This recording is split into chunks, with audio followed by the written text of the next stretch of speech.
দর্শক আবারও স্বাগত জানাচ্ছি ডায়মন্ড এক্সট্রিম মুক্তবাক অনুষ্ঠানে। পে স্কেল ও প্রাসঙ্গিক ভাবনা নিয়ে আমরা আলোচনা করছিলাম। আমি আবার একটু যেতে চাই ডক্টর মাহবুবুল্লাহ, আপনাকে দিয়ে শুরু করতে চাই এই পার্টটা। সেটা হচ্ছে যে আপনি কি মনে করছেন যে এই যে পে স্কেল ঘোষণা করা হচ্ছে, সবাই একটা আশঙ্কা করছেন এক ধরনের হয়তো আন্তর্জাতিক বাজার পরিস্থিতি, দ্রব্যমূল্য পরিস্থিতি, ইনফ্লেশন রেট কম, কিন্তু এটার ফলে এক ধরনের ইনফ্লেশনের একটা সম্ভাবনা আছে বলে অনেকে মনে করছেন। একই সঙ্গে যেটা একটু আগে আবুল কালাম আজাদ বললেন যে সাংবাদিকদের যেটা ওয়েব ভোট হতে হবে, প্রাইভেট সেক্টরে কিন্তু একটা দাবি উঠবে যে এটা, সেটি সব মিলিয়ে এই যে নতুন একটা যে আর্থিক ব্যবস্থাপনার ভিতরে চাপ তৈরি হবে, সেটি এই মুহূর্তে কতখানি সামাল দেওয়া সম্ভব হবে বলে আপনি মনে করেন?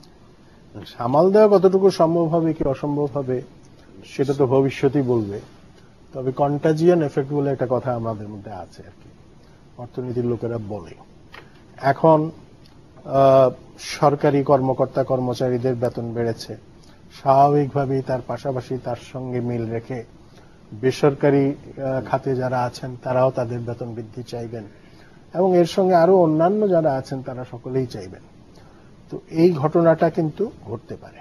দ্বিতীয়ত, আপনি যে প্রশ্নটা তুলেছেন যে মূল্যস্ফীতির কি হবে, খুব সহজ কথায়, আপনি যে 21 লক্ষ লোককে বেতন বাড়ালেন, বেতন বাড়ানোটা যেমন সঙ্গত, সময়ের প্রয়োজন তাদের জীবনযাত্রার মান বজায় রাখার জন্য, এবং আমি মনে করি না এই যে বেতন যেটা বাড়ানো হচ্ছে, গত কয়েক বছরের পুঞ্জীভূত যে মূল্যস্ফীতি, সেই মূল্যস্ফীতি যদি হিসাব করা হয়, আজান মনসুর আমার চাইতে ভালো জানবেন, IMF এ ছিলেন, যে সেটা করলে কিন্তু এই বেতন বৃদ্ধিও কিন্তু সেই মূল্যস্ফীতিকে কভার করবে কিনা আমার যথেষ্ট সন্দেহ আছে।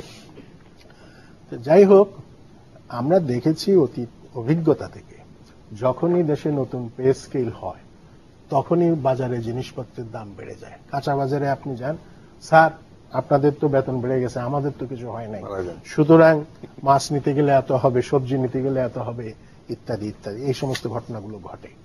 আরো সবচেয়ে বড় মারাত্মক যেটা তত্ত্বের কথা, ইনফ্লেশনারি এক্সপেকটেশন।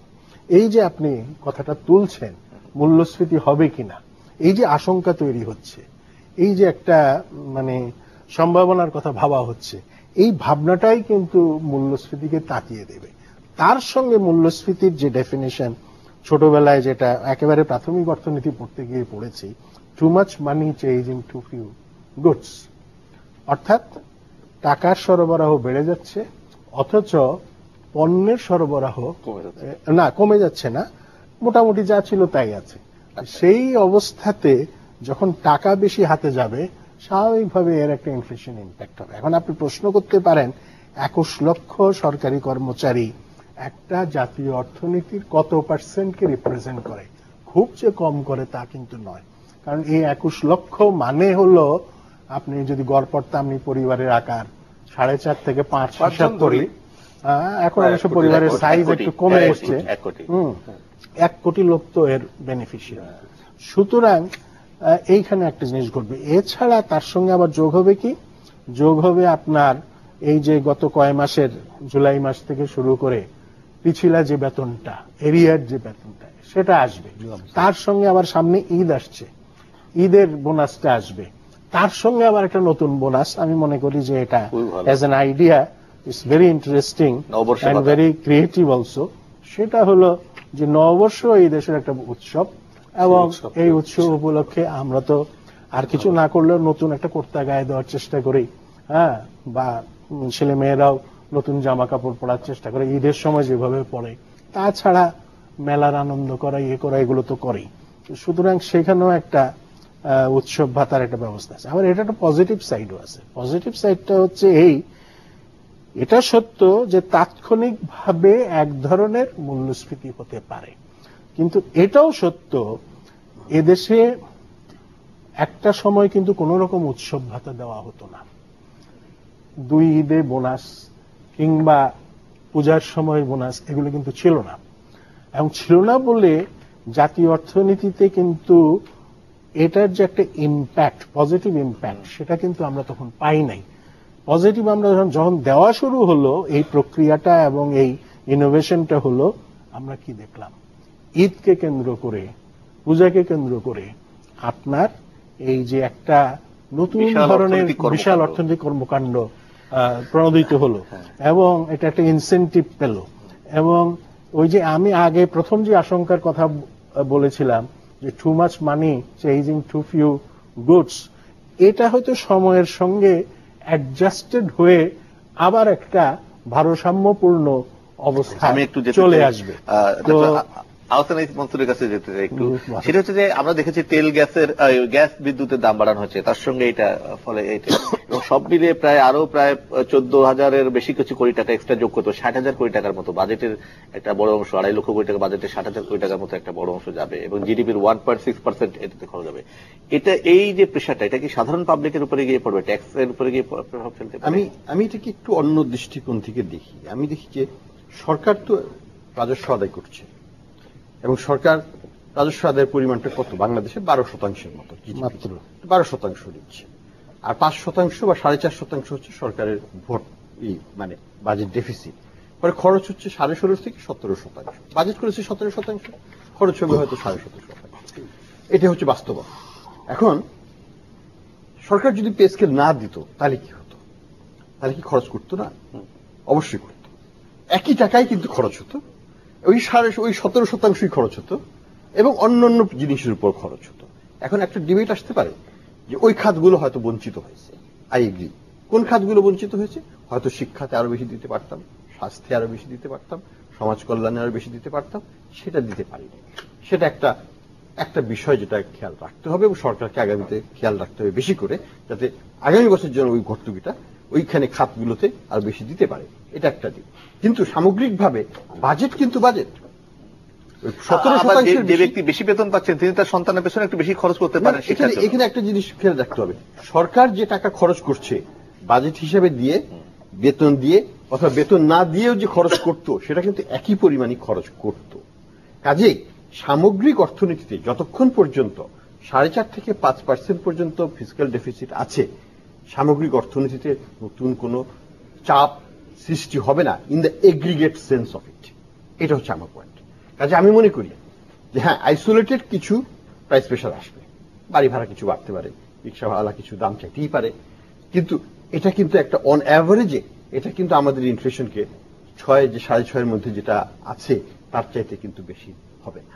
আবুল কালাম আজাদ আপনার কাছে যেতে চাই, সেটি হচ্ছে যে এই যে সামগ্রিক প্রেক্ষাপট, ওনারা বলছেন যে এটা আপাতত সাময়িক হতে পারে, কিন্তু এন্ড অব দ্য ডে যে ভালো হবে। অর্থনীতির যে গতি দেখা যাচ্ছে এবং বিশ্ব অর্থনীতির যে পরিস্থিতি, সামনের দিকে যার একটা রিসেশন আসবে না এটাও নিশ্চিত করে বলা সম্ভব হচ্ছে না। চায়না মার্কেট থেকে আমরা যদি দেখি, তার যে ইউরোপে যে ইম্প্যাক্ট সাম্প্রতিক সময় দিচ্ছে, সেই জায়গা থেকে কি আপনার মনে হয় যে যদিও এটা আপনার যে সরকারের ভিতরে সেই ধরনের প্রস্তুতি আছে? এটা যে কথাটা মানে আহসান সাহেব বলেছেন, আমি একইভাবে তাকে সমর্থন করে বলা যায় যে উনি যেটা বলেছেন মহবুল্লাহ সাহেব, যে ইনফ্লেশন মানে মুদ্রাস্ফীতি হওয়ার, কিন্তু এটার প্রস্তুতি তো সরকারের নেওয়া আছে। কারণ আপনি তাৎক্ষণিকভাবে যে এই পে স্ট্রাকচারটা দিলেন, পে স্কেল দিলেন, বিষয়টা তা না। কিন্তু গত বাজেট যখন ঘোষণা করা হয়, বাজেটে এই বরাদ্দটা আছে। আরেকটি নিশ্চয়ই আমরা খেয়াল করেছি যে পর্যায়ক্রমে কিন্তু দেয়া হবে। আর অর্থনীতিবিদ মালথাসের থিওরি অনুযায়ী তো যেটি বলেছেন যে চাহিদা এবং সরবরাহের এর সাথে নির্ভর করে। আপনি দেখেন আমাদের পণ্যের চাহিদার কিন্তু আমাদের ঘাটতি নেই।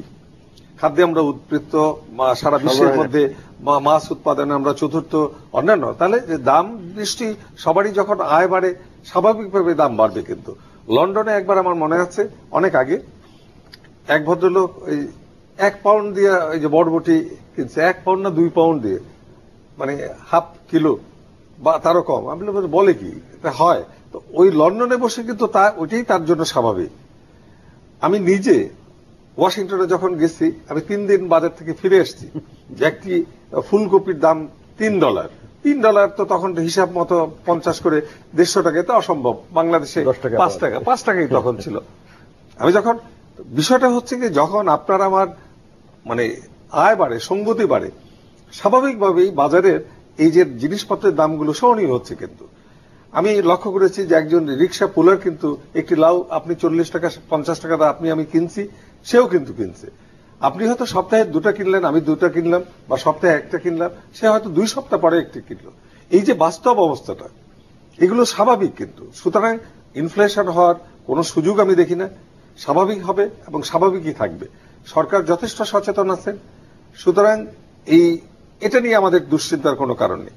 আরেকটি যেটি যে সবচেয়ে বড় ভালো দিক যেটা এই সরকারের, যেটা মাহবুবুল্লাহ সাহেব বলেছেন যে উৎসব পহেলা বৈশাখে যে পরিমাণ অর্থই দেখ না কেন, সরকার এটি হচ্ছে একটি অসাম্প্রদায়িক উৎসব। আমি অন্য উৎসবগুলোকে সাম্প্রদায়িক বলছি না, কিন্তু ধর্মীয় উৎসব তো বটেই।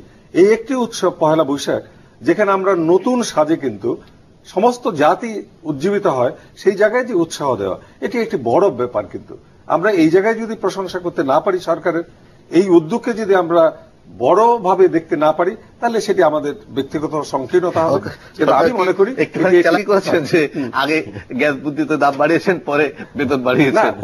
এটা স্বাভাবিকভাবে আমাদের একটি প্রবণতা আছে কিন্তু যে কোথাও কোনো জিনিসের দাম বাড়লে, বিদ্যুৎ বা গ্যাস যাই বাড়ুক না কেন, আমরা বাড়লেই চিৎকার দিয়ে উঠি, কিন্তু এটি ঠিক না। বাড়তে তো হবে, দিতে তো হবেই। বিরতি ফিরে এসে বাকি আলোচনা করবো। দর্শক থাকুন আমাদের সঙ্গে।